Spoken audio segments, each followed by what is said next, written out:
इस्लाम court में मुस्लिम league तरफ़ा अटे समेत मुल्क में महांगाई ख़िलाफ़ उमर समेजो जी अॻवाणीअ में एहतजाजी रैली कढी वई।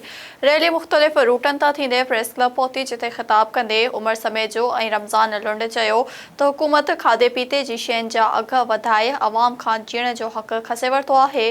ताज़ो तेल जी क़ीमतुनि में कयल वाध वारो फ़ैसिलो वापसि वरितो वञे। अटे जे अघनि में हथरादू वाध बाद मिसकीन माण्हू बुख काटण ते मजबूर आहिनि।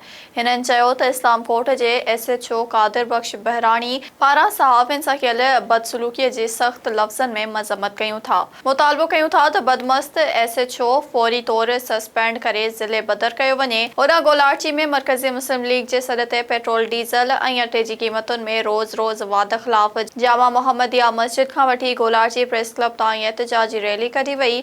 रैली खे ख़िताब कंदे अॻवाणनि मोहम्मद आतिफ गुजर, ताहिर आराई, फ़हीम मेमण मीडिया सां ॻाल्हाईंदे चयो त हुकूमत ग़रीब मज़दूर ऐं हारीअ खां जीअण जो हक़ खसे वरितो आहे।